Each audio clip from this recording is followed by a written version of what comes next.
Hello, hello. Um, so I'm recording this on Sunday, but I will be sharing it on Monday. Um, so I'm going to talk like I'm in the future. So Monday, July 26th, will be the day that marks 25 years since I lost my mom.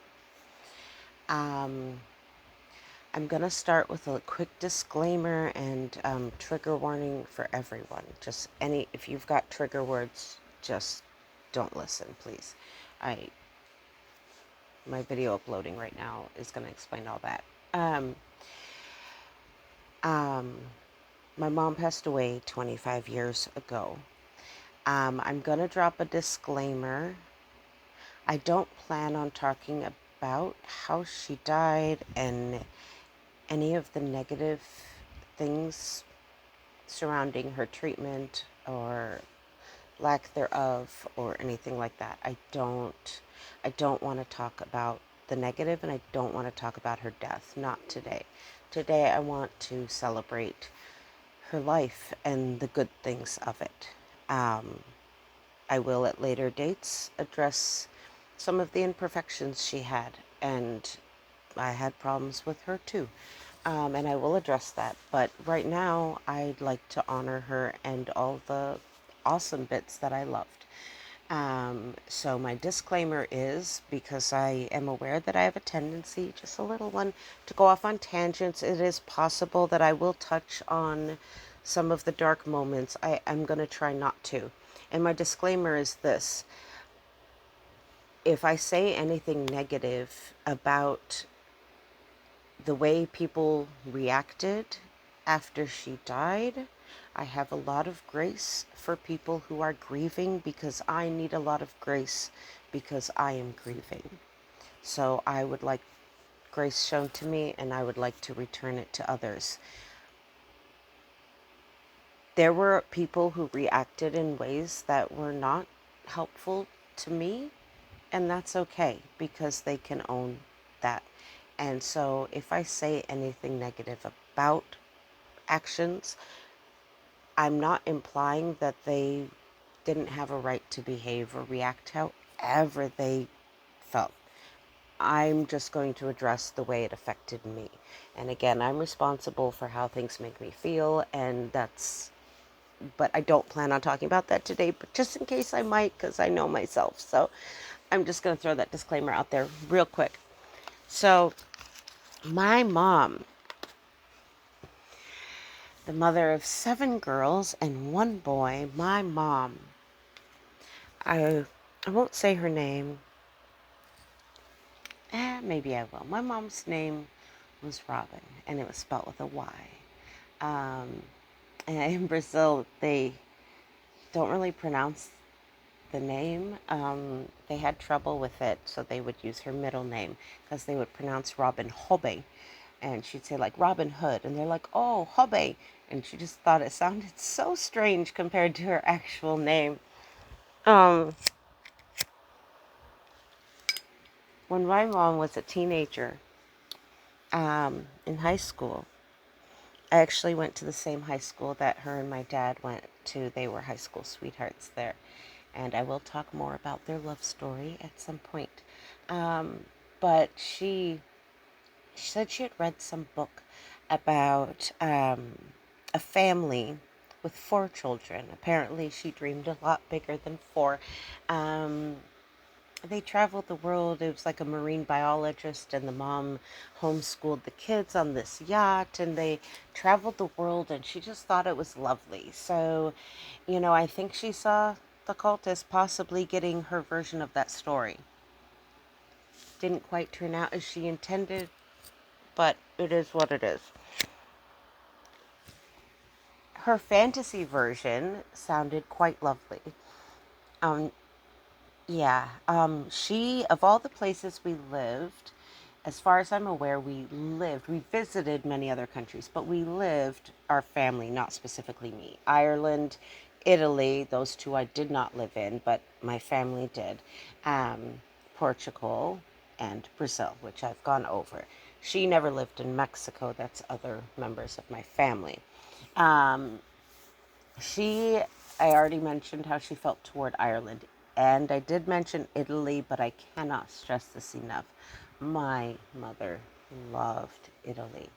It everything about it, going to the meat market, talking to the people. She told me one time when she was pregnant, I forget if it was with my older sister or with my brother or who it was, but they had been at a public beach and they had got locked out. I may have details wrong on this story because this is before I was born. Um, they didn't realize that beaches closed at a certain hour. So at one point they noticed, and they were like, there was actually a fence, and mom said it was a rather high fence. I'm not sure how high, but it was rather high. You couldn't just hop it, you had to climb it like a, those metal mesh, I don't know, but you had to like climb up. And mom was very pregnant, very pregnant. I forget if she made it sound like she was about to pop, so I would assume it's anywhere between 7 to 9 months. But she was quite pregnant, quite large, so her trying to jump, oh, that looks like my nipple. That's not, that's the headphones. Yes, I just said nipple. um um so she, like one person from their group climbed over first, and then another one was trying, everyone else was trying to help hoist her up, and while the other one was on the other side to try to help receive her. And she said that the um all the Italian people were starting to like gather, because she said in Italy they were very concerned, about the welfare of pregnant women, especially, and children. They were very, very attentive to pregnant women. She said she never had to stand on a bus. She was always given a seat. And that is how they were in the culture. I don't want to stereotype. I'm just relaying what my mother said. It's possible. It's the same. It's possible. It's different. Disclaimers, yada, yada.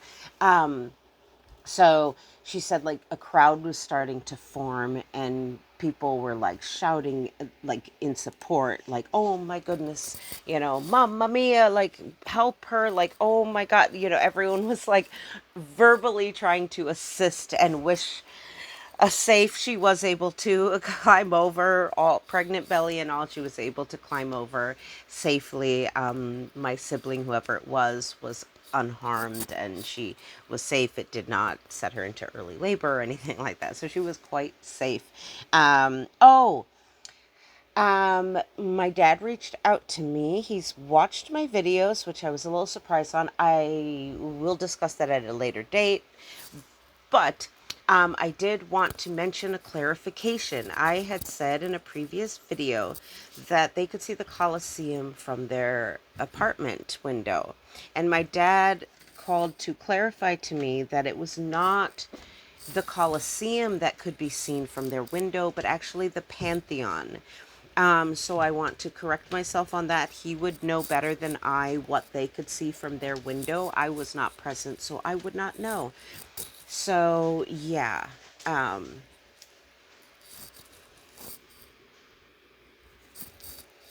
Sorry, quick interruption. I just heard people come home, and I thought it would make too much noise. I have no idea who, idea who it is. Random people stop by. Our closest friends. Just, we have an open door policy for open friends, close friends. So yeah. I digress. Um, I say that word a lot. Yeah, so it was the Pantheon, not the Colosseum. Like I did mention, you can see everything. So mom absolutely adored Rome. My mom, I also mentioned, she was a genius in the kitchen. She could cook almost anything. Christmas time, oh my goodness, she would make so many different cookies, Russian tea cakes, and these peanut butter ones that you do like you press with the fork and do like the crisscross pattern on it. She would do these thumbprint ones, so you put the raisin in.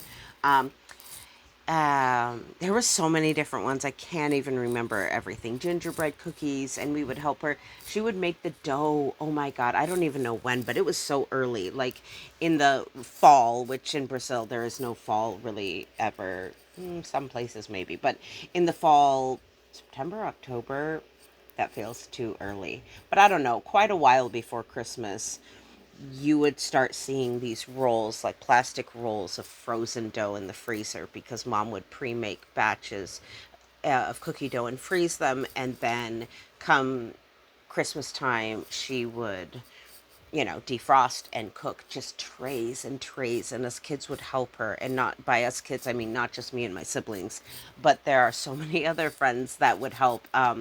Young people that we grew up with that I consider extensions of my family, because so many of us grew up so close together over so many years. So we would, we would help her bake all these cookies, and she had this rule: she only saved the best cookies.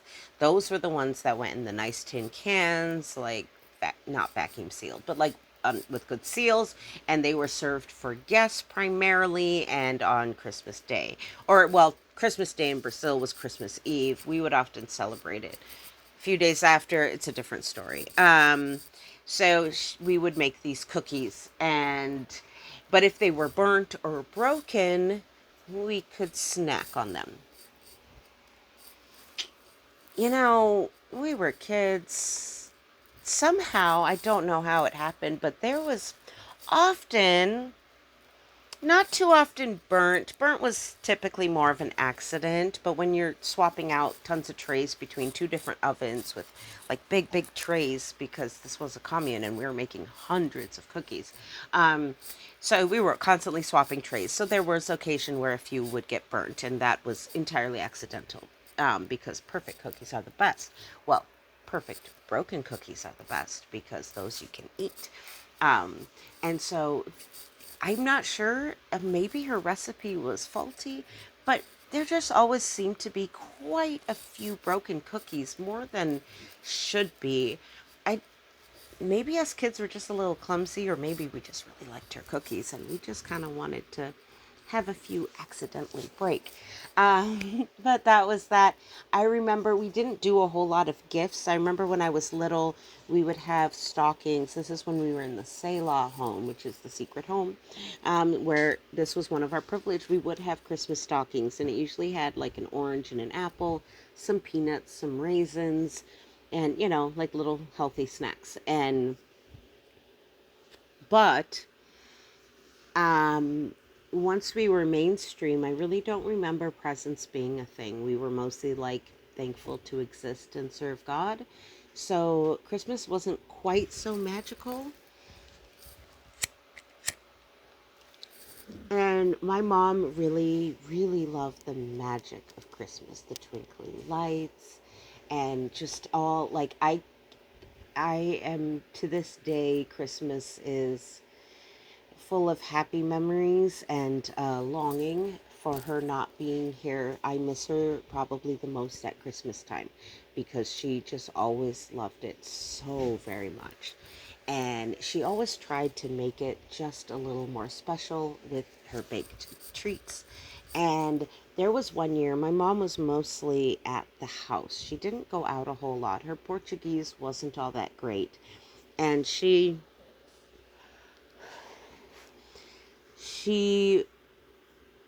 once went, there was this little fair where local artists would like sell little trinkets and little things that they had handcrafted, and it was a pretty affordable place. And she went one day, and she went to every single stand pretty much, and she would ask the artists if they were able to possibly donate a small, token from their shop, a small thing, maybe something that wasn't selling well, or, something very inexpensive that they could donate so she could make Christmas really special for us kids.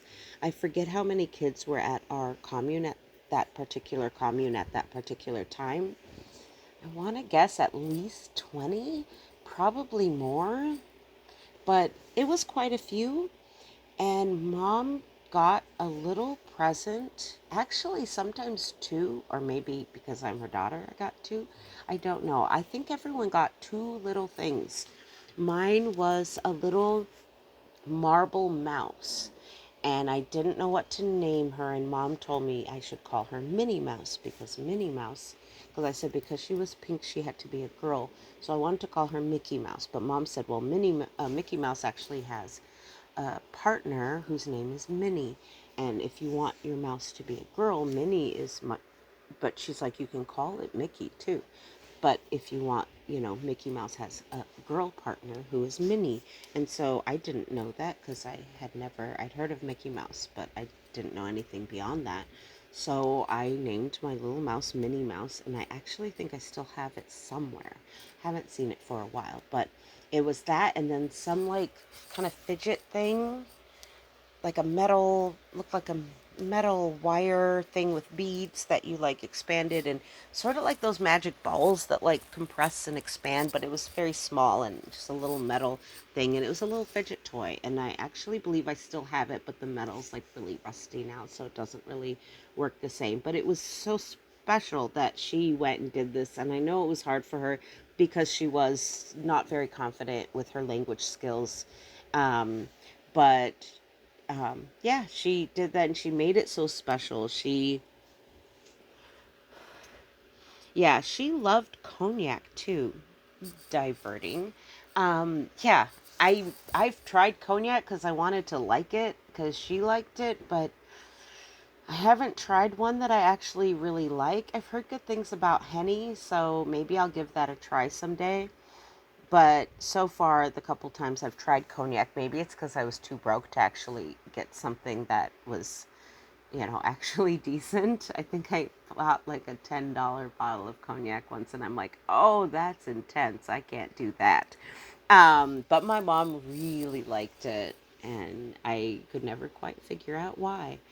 Um, she was, she, to me, for all her flaws and decisions that could have been made better, she was, in many, many ways, the mom I hope to be.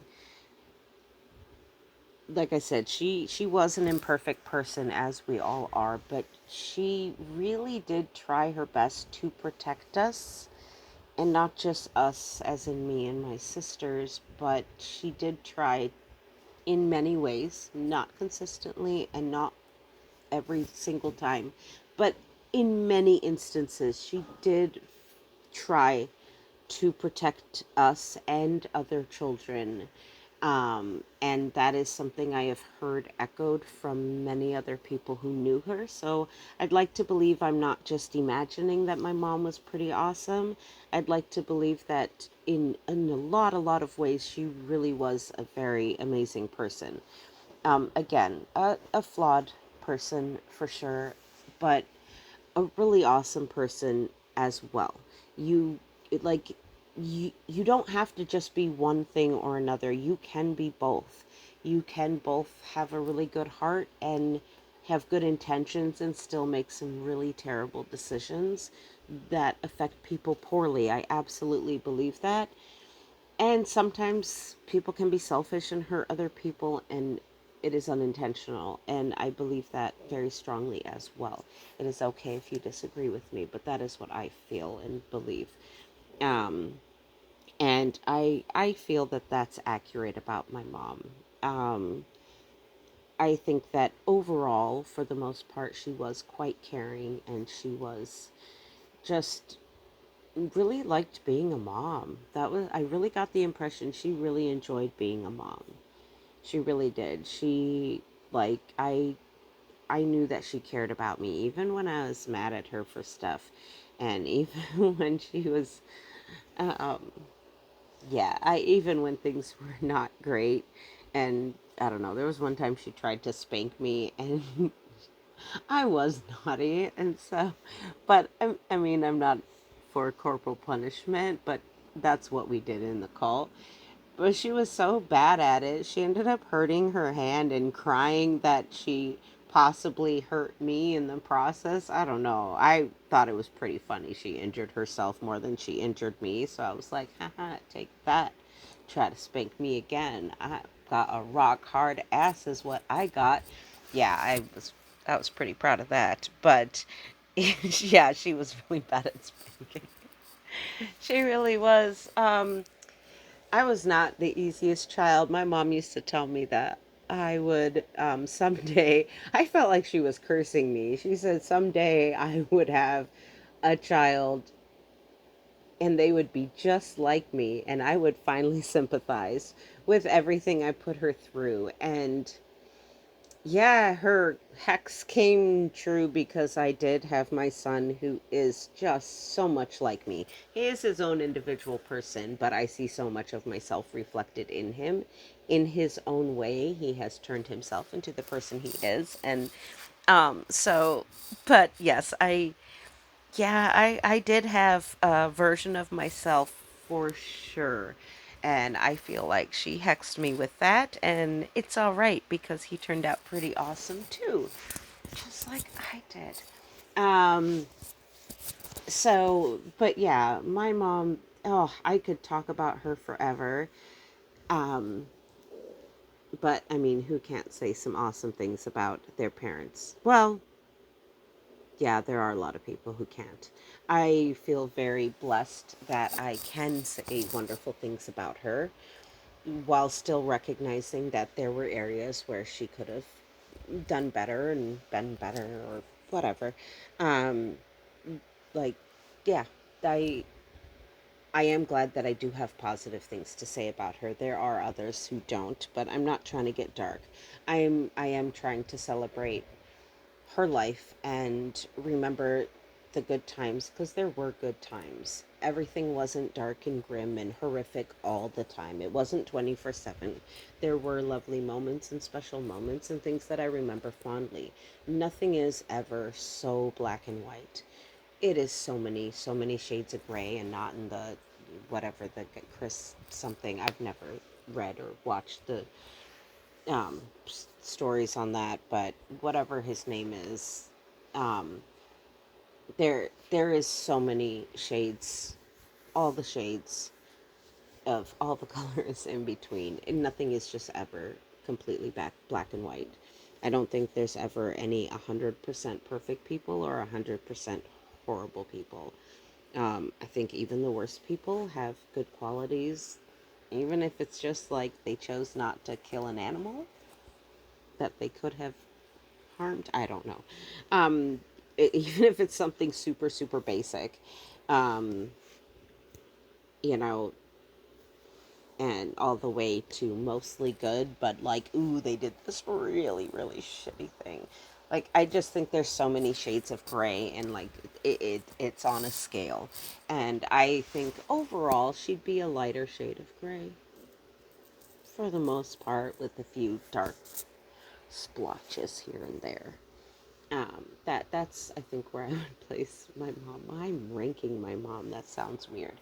Um, but yeah, I did feel truly loved by her,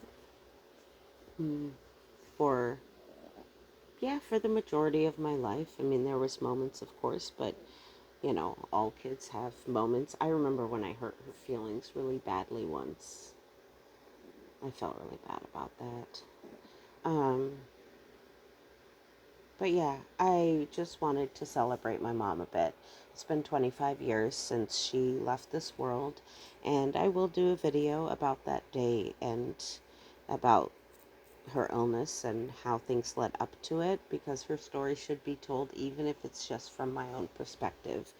Um, for anyone who knew my mom, yes, this is the dress. She made this dress. It is a little worn out. It is a little stained. I don't know if she stained it or I stained it, but somehow I was given the my mom's like dress. When people picture my mom, I'm pretty sure this is the dress they picture her in.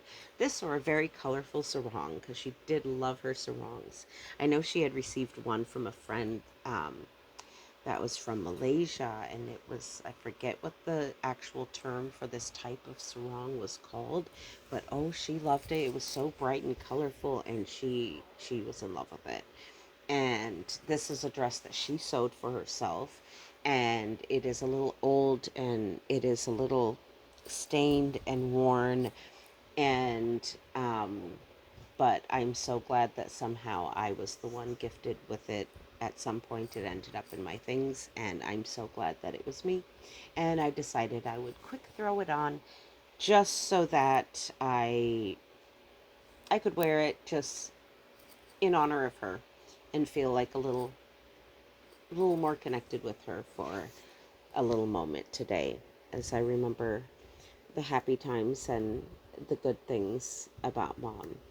Her cooking, her creativity, her arts and crafts. She taught me to crochet and bead and sew and knit, but I barely got that one. But crochet, I got down. I will share some of my projects at some point. And this ain't no granny's crocheting. I crochet some interesting things. And I learned it all from my mom. And she taught me a lot of really awesome things. And I feel that a lot of my creative abilities came from her. And yeah, yeah. So I think I'm just going to wrap it up and try to keep it 26 minutes of short and sweet.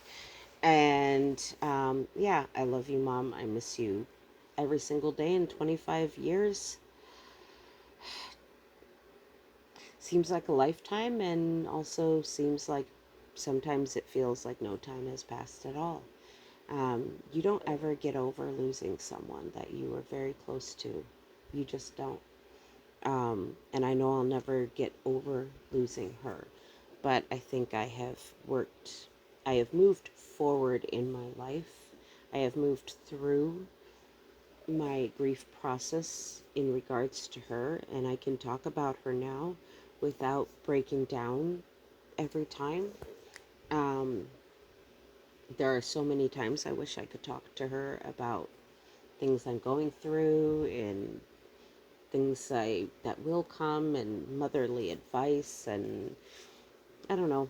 I and I wish she was still here for it to watch her grandchildren grow and I've heard being a grandma is a wonderful thing and I really wish she could have experienced that. But yeah, I love you, Mom.